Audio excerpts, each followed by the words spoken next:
Hi PRS healthy cooking ಸ್ವಾಗತ. ಇವತ್ತಿನ recipe ಶಾವಿಗೆ ಪಾಯಸ ಮಾಡಿ ತೋರಿಸ್ತಾ ಇದ್ದೀನಿ. ಶಾವಿಗೆ ಪಾಯಸ ನಾವು ಮಾಡ್ತೀವಲ್ಲ ಅಂತ ಅನ್ಕೋಬಹುದು. ಶಾವಿಗೆ ಪಾಯಸ ಆಲ್ಮೋಸ್ಟ್ ಸಕ್ಕರೆ, ಹಾಲು, ದ್ರಾಕ್ಷಿ, ಗೋಡಂಬಿ, ತುಪ್ಪ ಇಷ್ಟೇ ಹಾಕಿ ಮಾಡ್ಕೋತೀರಾ.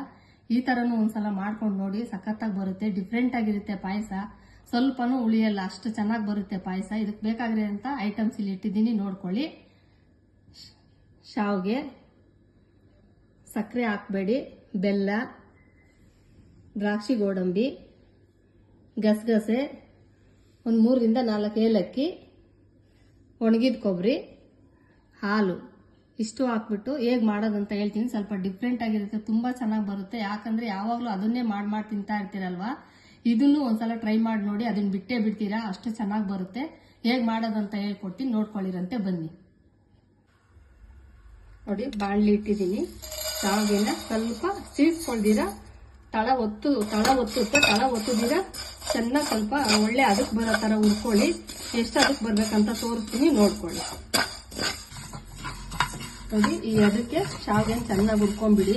ಸುಮ್ಮನೆ ಹಂಗೆ ಬಿಸಿ ಮಾಡಿ ಯಾವತ್ತೂ ಹಾಕೊಂಬೇಡಿ, ಅಲ್ಲಲ್ಗೆ ಕಚ್ಕೊಳ್ಳುತ್ತೆ. ಅದು ಹಸಿ ತರ ಇರುತ್ತೆ. ಯಾವಾಗ್ಲೂ ಅಷ್ಟೇ ನೋಡಿ, ಈ ಅದಕ್ಕೆ ಶಾವಿಗೆನ ಚೆನ್ನಾಗಿ ಹುರ್ಕೊಂಡ್ಬಿಡಿ.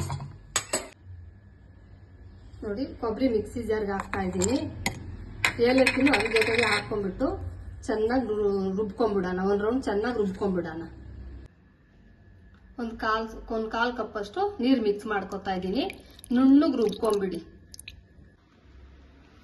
ನೋಡಿ, ಕೊಬ್ಬರಿನ ನುಣ್ಣಗೆ ಕ್ಲೀನಾಗಿ ರುಬ್ಕೊಂಡಿದ್ದೀನಿ, ಗಂಧ ತರ ರುಬ್ಕೊಂಡಿದ್ದೀನಿ. ನೋಡ್ಕೊಳ್ಳಿ, ಈ ತರ ನೀವು ಕೊಬ್ಬರಿ ಏಲಕ್ಕಿ ಎರಡನ್ನೂ ನುಣ್ಣಗೆ ರುಬ್ಕೊಂಡ್ಬಿಡಿ. ನೋಡಿ, ತುಪ್ಪ ಕಾದಿದೆ. ದ್ರಾಕ್ಷಿ ಗೋಡಂಬಿ ಅದಕ್ಕೆ ಹಾಕೊಂಡ್ಬಿಟ್ಟು, ನಿಮಗೂ ಗೊತ್ತು ದ್ರಾಕ್ಷಿ ಗೋಡಂಬಿ ಸ್ವಲ್ಪ ಫ್ರೈ ಮಾಡ್ಕೊಳ್ಳಿ. ನೋಡಿ, ದ್ರಾಕ್ಷಿ ಗೋಡಂಬಿ ಬ್ರೌನ್ ಕಲರ್ ಬಂದಿದೆ. ಅದಕ್ಕೆ ನೆನೆ ಉದ್ದಿದ್ದೀನಿ ಅಲ್ವಾ, ಈ ಅದಕ್ಕೆ ಹುರ್ಕೊಳ್ಳಿ. ಶಾವಿಗೆ ಮಾತ್ರ ಶಾವಿಗೆ ಹಾಕ್ತಾ ಇದ್ದೀನಿ, ನೋಡ್ಕೊಳ್ಳಿ. ನೋಡಿ, ಶಾವಿಗೆನ ಸ್ವಲ್ಪ ಶಫಾಲ್ ಮಾಡ್ಕೊಂಡು ಚೆನ್ನಾಗಿ ತಿರುಗಿಸ್ಬಿಟ್ಟು ಹಾಲು ಹಾಕ್ತಾ ಇದ್ದೀನಿ. ನೀವು ಎಷ್ಟು ಬೇಕೋ ಅಷ್ಟು. ನಾನಿಲ್ಲಿ 1 ಗ್ಲಾಸ್ ಮಾತ್ರ ಹಾಲ್ಗಾಗೋ ಪಾಯಸ ಮಾಡ್ತಾ ಇದ್ದೀನಿ. ನೀವು ಬೇಕಂದ್ರೆ 2 ಗ್ಲಾಸು 3 ಗ್ಲಾಸ್ಗೆ ಶಾವಿಗೆ ಇನ್ನೊಂದು ಸ್ವಲ್ಪ ಅಳತೆ ಪ್ರಕಾರ ತಗೊಂಡು ಪಾಯಸ ಮಾಡ್ಕೋಬಹುದು. ನಾನು ಇಲ್ಲಿ ಸ್ವಲ್ಪ ಮಾಡಿದ್ದೀನಿ, 1 ಗ್ಲಾಸ್ ಮಾತ್ರ ಮಾಡಿ ತೋರಿಸ್ತಾ ಇದ್ದೀನಿ, ನೋಡ್ಕೊಳ್ಳಿ. ನೋಡಿ, ಶಾವಿಗೆ ಚೆನ್ನಾಗಿ ಬೆಂದಿದೆ. ಬೆಲ್ಲ ಶಾವಿಗೆ ಒಟ್ಟಿಗೆ ಯಾವತ್ತೂ ಹಾಕೊಳಕ್ ಹೋಗ್ಬೇಡಿ. ಬೈ ಮಿಸ್ಟೇಕ್ ಆಗಿ ಹಾಕೊಂಡ್ರು ಶಾವಿಗೆ ಬೆಲ್ಲ ಹಾಕಿದ ತಕ್ಷಣ ಶಾವಿಗೆ ಬೇಯಲ್ಲ. ಹಂಗಾಗಿ ಶಾವಿಗೆ ನೋಡಿ ಬೆಂದಿದೆ. ಬೆಂದಿದ ತಕ್ಷಣ ನೋಡಿ, ಬೆಲ್ಲ ಕುಟ್ಕೊಂಡಿದ್ನಲ್ಲ, ನುಣ್ಣು ಕುಟ್ಕೊಳ್ಳಿ. ಬೆಲ್ಲ ಹಾಕ್ತಾ ಇದ್ದೀನಿ. ನೋಡ್ಕೊಂಡು 1 ಕಪ್ ನೀರಿಗೆ 1 ಕಪ್ ಅಂದಾದ್ಮೇಲೆ ಹಾಕ್ತಾ ಇದ್ದೀನಿ. ನೀವು ಅಳತೆ ಮಾಡ್ಕೊಂಡು ಅಳತೆ ಪ್ರಕಾರ ಹಾಕೊಳ್ಳಿ. ಬೆಲ್ಲ ಹಾಕಿದ್ದೀನಿ, ಬೆಲ್ಲ ಕರಗ್ಲಿ ಸ್ವಲ್ಪ.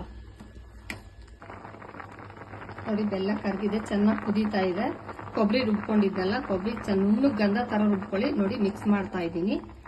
ಮಿಕ್ಸ್ ಮಾಡ್ಬಿಟ್ಟು ಲಾಸ್ಟ್ ಅಲ್ಲಿ ಇದು ಗಸಗಸೆ ನಾನೇನ್ ಮಾಡಿದ್ದೀನಿ, ಸ್ವಲ್ಪ ಬಿಸಿ ಮಾಡ್ಕೊಂಡು ಇಟ್ಕೊಂಡಿರ್ತೀನಿ. ಅದಕ್ಕೆ ಬಿಸಿ ಮಾಡೋ ತೋರಿಸಿಲ್ಲ. ನೀವು ಮಾಡೋವಾಗ ಸ್ವಲ್ಪ ಗಸಗಸೆ ನೋಡಿ, ನಾನು ಯಾವಾಗ್ಲೂ ಬಿಸಿ ಮಾಡೇ ಇಟ್ಟಿರ್ತೀನಿ, ಅದಕ್ಕಾಗಿ ತೋರಿಸಿಲ್ಲ. ಇಷ್ಟು ಮಾತ್ರ ಸ್ವಲ್ಪ ಗಸಗಸೆ ಬಿಸಿ ಮಾಡ್ಕೊಂಡು, ಅದಕ್ಕೆ ಗಸಗಸೆನೇನೆ ಪೌಡರ್ ಮಾಡ್ಕೋಬೇಡಿ, ಹಂಗಂಗೆ ಮಿಕ್ಸ್ ಮಾಡ್ಕೊಳ್ಳಿ. ಸೂಪರ್ ಆಗಿ ಬರುತ್ತೆ ಪಾಯಸ. ಈ ಪಾಯಸ ಟೇಸ್ಟ್ ಮಾಡ್ಬಿಟ್ರೆ ಆ ಪಾಯಸ ಬಿಟ್ಬಿಡ್ತೀರಾ, ಅಷ್ಟು ಟೇಸ್ಟ್ ಇರುತ್ತೆ. ಒಂದ್ಸಲ ಮಾಡ್ಕೊಂಡು ನೋಡ್ಕೊಳ್ಳಿ. ನೋಡಿ, ಬಿಸಿ ಬಿಸಿ ಬೆಲ್ಲದ್ದು ಶಾವಿಗೆ ಪಾಯಸ ರೆಡಿ ಆಗಿದೆ. ಯಾವಾಗ್ಲೂ ಬರೀ ಸಕ್ಕರೆ, ದ್ರಾಕ್ಷಿ, ಗೋಡಂಬಿ, ಹಾಲು, ತುಪ್ಪ ಇಷ್ಟೇ ಹಾಕೊಂಡು ಶಾವಿಗೆ ಇದು ಈಸಿನೇ. ಅದಕ್ಕಿಂತ ಚೆನ್ನಾಗೇ ಇರುತ್ತೆ. ಬೇಕಿದ್ರೆ ಟೇಸ್ಟ್ ಮಾಡಿ ನೋಡಿ, ಯಾವ್ದು ಈಸಿನೋ ಅದನ್ನ ಮಾಡ್ಕೊಳ್ಳಿ. ನಾನು ಮಾಡಿ ತೋರ್ಸೋದಂತೂ ತೋರಿಸ್ತಾ ಇದ್ದೀನಿ. ತುಂಬಾ ಚೆನ್ನಾಗಿರುತ್ತೆ. ಟೇಸ್ಟ್ ಇದ್ದೀರಾ ಮಾತ್ರ ತೋರ್ಸಲ್ಲ, ಅದ್ ಬಿಟ್ಬಿಡ್ತೀರಾ. ಬೇಕಿದ್ರೆ ಇದು ಇಷ್ಟ ಆಗ್ಬಿಟ್ರೆ ನೋಡಿ, ಬೇಕಾಗಿದ್ರೆ. ತುಂಬಾ ಚೆನ್ನಾಗೂ ಬಂದಿದೆ. ನೀವು ಇದೇ ತರ ಮಾಡ್ಕೊಂಡು ತಿನ್ಬಿಟ್ಟು ಹೇಗಿತ್ತು ಅಂತ ಲೈಕ್ ಮಾಡಿ, ಶೇರ್ ಮಾಡಿ, ಸಬ್ಸ್ಕ್ರೈಬ್ ಆಗೋದು ಮರಿಬೇಡಿ. ಸಬ್ಸ್ಕ್ರೈಬ್ ಆಗಿ. Okay, bye, thank you.